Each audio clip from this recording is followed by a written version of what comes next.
Hey yo, this is Rich, just giving a shout out to VladTV.com. Thanks Vlad TV for showing all the love. Why do you think that more New York artists don't work together?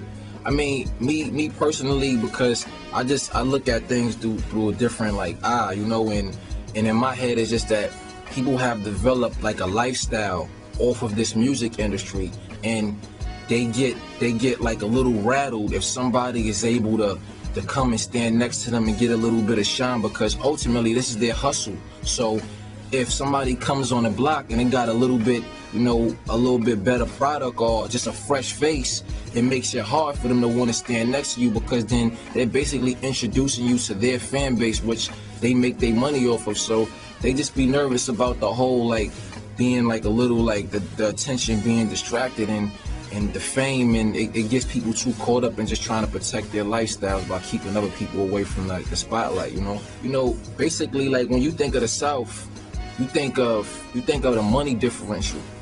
Like you look at Gucci, you look at Shorty Low, you look at all of these new up and coming artists that's coming from the South. They coming in with their own money, because the money is different in the South than it is in New York City.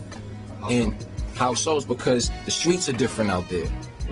It's a different type of like camaraderie. Like I did a song with like Killer Mike like maybe 4 or 5 years ago, and I flew down to ATL, and it was like the love that those guys have. It's a help me out type of mentality they got. Like if I got my foot in this door, I'll crack it open for you. And that's why you start to see them superseding artists from the North, because they know how to actually stick together and, you know, work together a little bit better, you know? Yeah, I mean, like Gucci man does songs to everybody. You ain't gotta be the biggest person. Nah, you don't.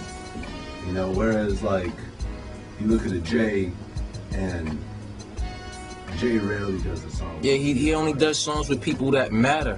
And that's relevant to the moment. Like, you know, you got 2 examples. Him and Wayne was going at it briefly. Next thing you know, Wayne's on Hello Brooklyn.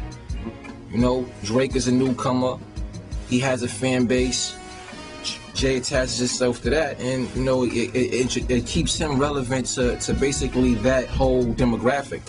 And that's basically what like a lot of artists from New York start to do. And that's why you see they accept like a lot of people from the South, and they be on South records and try to get that camaraderie going, because at the end of the day, it introduces them to that audience of people.